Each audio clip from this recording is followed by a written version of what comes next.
Assalamualaikum warahmatullahi wabarakatuh. Perkenalkan, nama saya Sulistiawati Handayani dengan NIM 2003220 kelas D, rekam medis dan informasi kesehatan. Tujuan dari video ini adalah untuk melengkapi tugas mata kuliah jaringan komputer. Untuk mempersingkat waktu, berikut paparan materinya. Yang pertama adalah menjelaskan tentang prosesor pada komputer. Prosesor atau mikroprosesor adalah sebuah perangkat keras yang menjadi otak sebuah komputer, dan apabila PC tanpa prosesor maka PC tidak dapat dijalankan.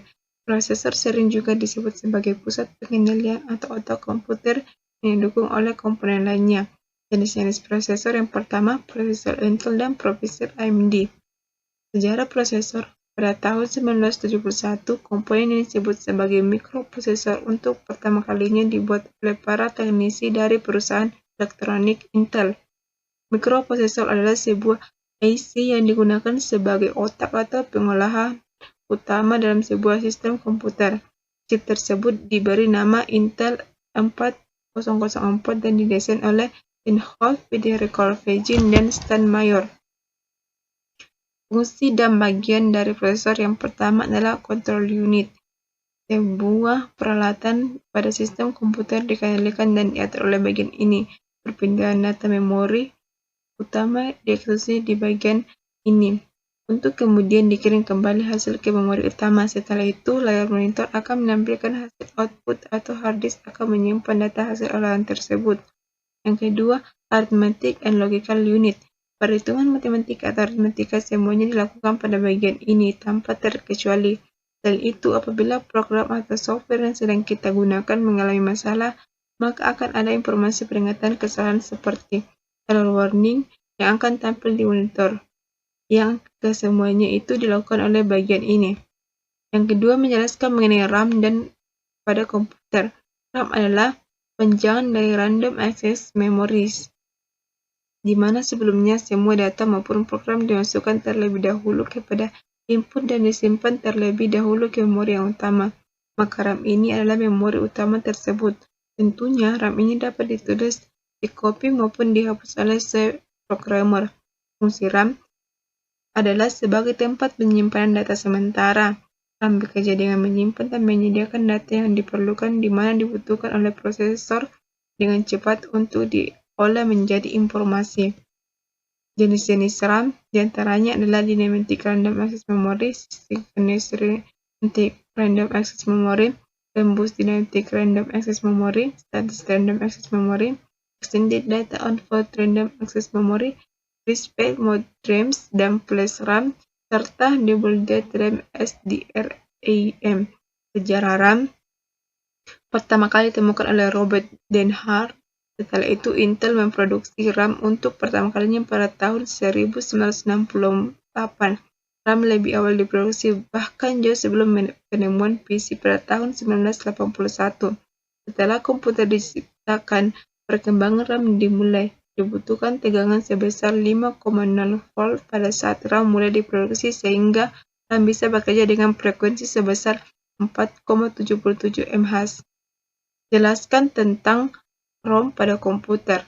ROM ialah salah satu memori yang terdapat dalam komputer. ROM tersebut berbentuk permanen, maksudnya program ataupun data yang tersisa dalam ROM tidak mulai hilang ataupun berganti-ganti meskipun arus listrik mati. Fungsi ROM sebagai sarana penyimpanan firmware, yaitu perangkat lunak yang berinteraksi dengan perangkat keras, misalnya ROM BIOS, di mana ROM BIOS dapat langsung dieksekusi dengan segala tanpa harus menanam untuk mengoperasikan perangkat sarana penyimpanan lain terlebih dahulu, misalnya pada media dokumentasi lain pada biasanya. Jenis-jenis ROM yang pertama, jenisnya misalnya seperti Max-ROM, ROM, EEPROM, AROM, dan sebagainya. Bentuk alat ROM terdiri dari sirkuit-sirkuit terpadu yang menggunakan switch transistor. Data secara fisik dikode ke dalam rangkaian. Ini berarti bahwa hanya bisa diprogram selama fabrikasi aslinya. Ini benar-benar read-only dan juga tidak ada perubahan yang mungkin sama sekali. Yang keempat, menjelaskan tentang hard disk pada komputer. Hard disk adalah sebuah perangkat keras yang memiliki fungsi untuk menyimpan semua data pada PC komputer maupun laptop. Data tersebut dapat berupa gambar, dokumen, video, kuis, aplikasi, dan data sistem. Tersedia ruang khusus di dalamnya untuk menyimpan berbagai jenis file tersebut. Jenis hard disk yang pertama SSD atau Solid State Drive, yang kedua HD konvensional. Sejarah hard disk pertama yang diciptakan adalah hard disk yang ditawarkan oleh IBM pada tahun 1956, memiliki berat 500 kg dan hanya menawarkan kapasitas sebesar 5 MB. Media penyimpanan seperti ini membutuhkan sebuah kompresor udara di pertengahan dan masih jauh untuk penggunaan di rumah. Hard disk ini biasanya disewakan kepada perusahaan-perusahaan untuk jangka waktu tertentu. Yang kelima, menjelaskan tentang monitor pada komputer. Monitor adalah suatu hardware atau perangkat keras yang digunakan untuk output pengolahan data yang ditampilkan dalam bentuk grafis. Monitor umumnya sering disebut juga sebagai layar komputer.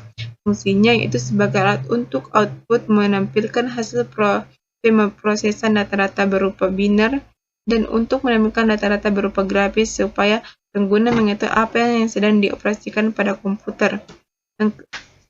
Selanjutnya mengetahui jenis-jenis monitor. Yang pertama monitor CRT, monitor LCD, dan monitor VDP serta monitor LED. Sejarahnya, layar monitor untuk komputer sudah mulai dibangun pada tahun 1964, yakni Unicos 300, yang kala itu bisa dikatakan sebagai perangkat komputer awal yang pernah dibuat. Namun, sebetulnya monitor di komputer tersebut bukanlah layar yang khusus untuk dibuat menjalankan program digital secara utuh. Yang keenam, menjelaskan tentang VGA pada komputer. VGA adalah singkatan dari Video Graphic Array atau sebuah type serta koneksi yang sangat penting pada perangkat video maupun gambar seperti monitor dan proyektor. Umumnya VGA berbentuk kabel, port, dan konektor yang digunakan untuk menghubungkan monitor ke kartu video. Beberapa tipe VGA card yang pertama adalah CS3 ATA, Rex, DG, dan sebagainya. Yang ketujuh, penjelasan perangkat keras. Prosesor adalah perangkat keras yang menjadi otak sebuah komputer sehingga dapat dijalankan. Yang kedua, RAM adalah Random Access Memory yang bekerja dengan mengolah setiap data dan perintah yang dimasukkan pengguna kemudian menyimpan data sementara. ROM ialah salah satu memori yang terdapat dalam komputer dan tersebut berbentuk permanen. Selanjutnya yaitu hard disk adalah tempat penyimpanan segala macam data, file, serta dokumen lainnya pada komputer. Selanjutnya, monitor adalah perangkat keras komputer yang berfungsi untuk menampilkan hasil proses dari komputer. Antara adalah VGA adalah singkatan dari Video Graphic Array atau sebuah type standar koneksi yang sangat penting pada perangkat video maupun gambar seperti monitor dan proyektor. Kedelapan adalah saat membuka File Explorer, kita akan melihat beberapa partisi bawaan sistem operasi Windows yang selalu berawalan dengan huruf C, D, dan I.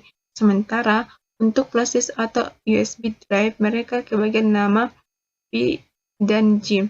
Lantas, kenapa huruf A dan B di sistem Windows? Kenapa tidak dihurufkan sesuai dengan alfabet? Alasannya karena dari awal sudah diberikan label berupa huruf pada drive, maka tentu hard disk ini juga harus diberikan label sesuai dengan urutan. Karena sebelumnya ada dua floppy disk yang diberi label huruf A dan B, maka artinya hard disk ini merupakan penyimpanan ketiga. Dengan demikian, untuk melanjutkan label huruf sebelumnya, maka hard disk diberi label huruf C, jadi huruf C pada awalnya ditunjukkan untuk melabeli hard disk sebagai penyimpanan ketiga setelah floppy disk A dan B. Namun, karena ukuran hard disk yang besar sehingga bisa dibagi menjadi beberapa partisi. Itulah tadi penjelasan dari saya, kurang lebihnya mohon dimaafkan. Saya akhiri dengan kata, Assalamualaikum warahmatullahi wabarakatuh. Terima kasih.